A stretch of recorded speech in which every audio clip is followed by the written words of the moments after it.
উচ্চ মাধ্যমিক সংস্কৃতের দুটি পদ্যাংশ পড়তে হবে, শ্রী গঙ্গা স্তোত্রম এবং শ্রীমদ্ ভগবদ্ গীতা। এই দুটি পদ্যাংশ থেকে যে সমস্ত এসএকিউ প্রশ্ন 2022 সালে উচ্চ মাধ্যমিক সংস্কৃত পরীক্ষায় আসার সম্ভাবনা যথেষ্টই রয়েছে, সেই প্রশ্ন ও উত্তরগুলো নিয়ে এই ভিডিওর মাধ্যমে আলোচনা করব। ইতিপূর্বে তোমাদের যে গদ্যাংশ রয়েছে বনগতা গুহা এবং নাটক বাসন্তিক স্বপ্নম এবং সংস্কৃত সাহিত্যের ইতিহাস থেকে আমি এমসিকিউ এবং এসএকিউ প্রশ্ন ও উত্তরে সাজেশন দিয়েছি। তাছাড়া ব্যাকরণ থেকে তোমাদের সমাস প্রকরণ দিয়েছিলাম, এছাড়া এক কথায় প্রকাশের আমি সাজেশন দিয়েছি। তোমরা যদি এই সাজেশনগুলো না দেখে থাকো তাহলে তার আমি লিঙ্ক ডেসক্রিপশনে দিয়ে দেবো, সেখান থেকে গিয়ে তোমরা এই সাজেশনগুলো দেখে নিবে। প্রথম প্রশ্ন রয়েছে, শ্রীকৃষ্ণের মতে শ্রেষ্ঠ ব্যক্তি কে? শ্রীকৃষ্ণের মতে একজন নিষ্কাম কর্মযোগী হলো শ্রেষ্ঠ ব্যক্তি। 2 নম্বর দাগে রয়েছে, ত্রিভুবন তারিণী বলার কারণ কি? ভীষণ গুরুত্বপূর্ণ প্রশ্ন। দেবী গঙ্গা স্বর্গ, মর্ত এবং পাতাল এই 3 ভুবনকে পবিত্র করেন বলেই তাকে ত্রিভুবন তারিণী বলা হয়েছে। 3 নম্বর দাগে রয়েছে, অনাসক্ত হয়ে কর্ম করলে কি লাভ হয়? অনাসক্ত হয়ে কর্ম করলে পুরুষ পরমপদ প্রাপ্ত হন, অর্থাৎ মোক্ষ প্রাপ্ত হন। পরের প্রশ্নটি রয়েছে, দেবী সুরেশ্বরী, এখানে সুরেশ্বরী বলতে কাকে বোঝানো হয়েছে? দেবী মাতা গঙ্গাকে বোঝানো হয়েছে। 5 নম্বর দাগে রয়েছে, ত্রিভুবন কি? ত্রিভুবন হলো স্বর্গ, মর্ত ও পাতাল। 6 নম্বর দাগে রয়েছে, গীতার সম্পূর্ণ নাম কি? ভীষণ গুরুত্বপূর্ণ প্রশ্ন। গীতার সম্পূর্ণ নাম হলো শ্রীমদ্ ভগবদ্ গীতা। 7 নম্বর দাগে রয়েছে, পুরুষ কথার অর্থ কি? পুরুষ কথার অর্থ হলো মানুষ। 8 নম্বর দাগে রয়েছে, অলকানন্দা কে?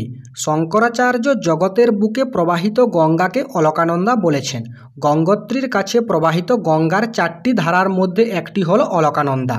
9 নম্বর দাগে রয়েছে, ইহলোকে কে পতিত হয় না? ইহলোকে যারা গঙ্গাকে প্রণাম করে তারা পতিত হয় না।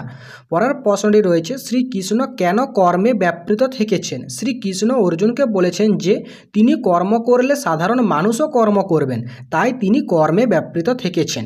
11 নম্বর দাগে রয়েছে, নিয়ত কর্ম কি? ভীষণ গুরুত্বপূর্ণ প্রশ্ন। শাস্ত্রগৃহীত কর্তব্য কর্মকেই নিয়ত কর্ম বলে। 12 নম্বর দাগে রয়েছে, গঙ্গা কার জননী? গঙ্গা ভীষ্মের জননী। পরের প্রশ্নটি রয়েছে, ভগবদ্ গীতায় কয়টি শ্লোক আছে? এই প্রশ্নটিও ভীষণ গুরুত্বপূর্ণ।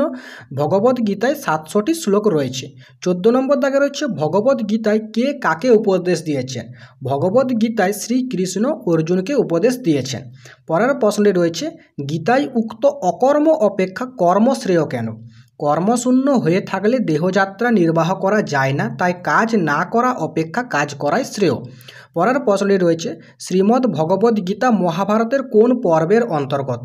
শ্রীমদ্ ভগবদ্ গীতা মহাভারতের ভীষ্ম পর্বের অন্তর্গত। 17 নম্বর দাগে রয়েছে, গঙ্গাকে স্বর্গ থেকে কে মর্তলোকে নিয়ে আসেন? রাজা দিলীপের পুত্র ভগীরথ গঙ্গাকে স্বর্গ থেকে মর্তলোকে নিয়ে আসেন। পরের প্রশ্নটি রয়েছে, অনাসক্ত হয়ে কর্ম করার ফল কি? ভীষণ গুরুত্বপূর্ণ। অনাসক্ত হয়ে কর্ম করলে মানুষ মুক্তি লাভ করে। 19 নম্বর দাগে রয়েছে, প্রকৃতিজ গুণ কি কি? প্রকৃতিজ গুণগুলি হলো সত্য, রজ, তমগুণ। পরের প্রশ্নটি রয়েছে, গঙ্গার স্রোতে স্নানের ফল কি?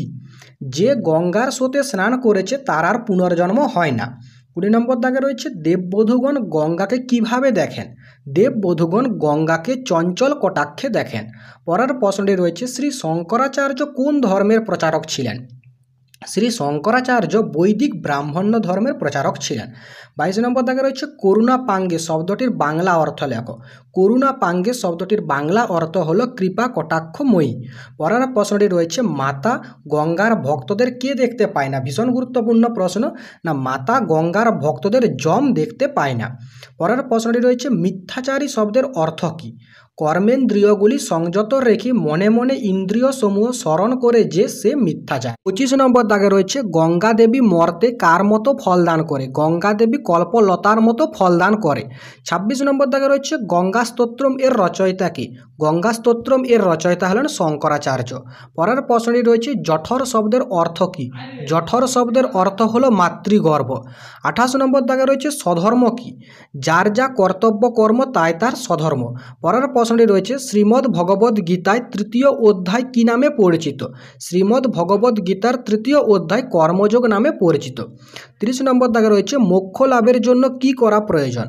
মোক্ষ লাভের জন্য অহংকার ও ফলাশক্তি ত্যাগ করে কর্ম করা প্রয়োজন। 31 নম্বর দাগে রয়েছে, নিষ্কাম কর্মের দ্বারা কে কে মোক্ষ লাভ করেছেন? ভীষণ গুরুত্বপূর্ণ প্রশ্ন। নিষ্কাম কর্মের দ্বারা জনক, অশ্বপতি প্রমুখ রাজর্ষিগণ মোক্ষ লাভ করেছিলেন। পরের প্রশ্নটি রয়েছে, গঙ্গার জল পানকারীর কি প্রাপ্তি হয়েছে? গঙ্গার জল পানকারীর মোক্ষ প্রাপ্তি হয়েছে। 33 নম্বর দাগে রয়েছে শঙ্কর মৌলি বিহারিণী কে এবং তাকে এমন বলার কারণ কি? দেবী গঙ্গা দেবাদিদেব মহাদেবের মস্তকে অবস্থান করেন বলে গঙ্গাকে শঙ্কর মৌলি বিহারিণী বলা হয়েছে। 34 নম্বর দাগে রয়েছে কর্মশূন্য হয়ে থাকলে তার ফল কি হয়? কর্মশূন্য হয়ে থাকলে দেহযাত্রাও নির্বাহ করা যায় না। পরের প্রশ্নটি রয়েছে যম কাকে দেখতে পায় না?